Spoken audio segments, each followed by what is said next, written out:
തൃശൂർ പൂരത്തിന് കണ്ടത് വിശ്വാസികളോടുള്ള വെല്ലുവിളിയെന്ന് ബി.ജെ.പി. സംസ്ഥാന അധ്യക്ഷൻ കെ സുരേന്ദ്രൻ.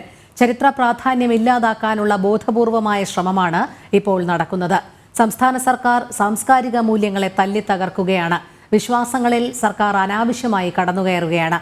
ശബരിമലയ്ക്ക് സമാനമായ സംഭവമാണ് തൃശൂരിലും നടന്നതെന്നും കെ സുരേന്ദ്രൻ പറഞ്ഞു. ഇവിടെ സർക്കാരും പോലീസും ചേർന്ന് വളരെ ബോധപൂർവം അത് അട്ടിമറിക്കാനാണ് ശ്രമിച്ചത്. വിശ്വാസികളോടുള്ള ഒരു വലിയ കടന്നുകയറ്റമാണ്. ആചാരങ്ങളിൽ തുടർച്ചയായിട്ട് സർക്കാർ ഇടപെട്ടുകൊണ്ടിരിക്കുകയാണ്. സർക്കാർ, കമ്മ്യൂണിസ്റ്റ് സർക്കാർ പോലീസിനെ ഉപയോഗിച്ചുകൊണ്ട് വിശ്വാസങ്ങളിലേക്ക് കടന്നു കയറുകയാണ്. കാരണം ഇതിൽ സർക്കാരിന് ഒരു കാര്യവുമില്ല. സർക്കാർ ഇടപെടേണ്ട വിഷയമേ അല്ല ഇത്. ഈ വിഷയത്തിൽ ഇന്നലെ കാണിച്ച ധൃതി ഒരു വിഭാഗം ജനങ്ങളോടുള്ള വലിയ വെല്ലുവിളിയാണ്. വിശ്വാസ പ്രമാണങ്ങളോടുള്ള ഒരു കടന്നുകയറ്റമാണ്. ഇത് ഒരു കാരണവശാലും അംഗീകരിക്കാൻ കഴിയുന്ന കാര്യമല്ല. അപലപനീയമായിട്ടുള്ള കാര്യമാണ്.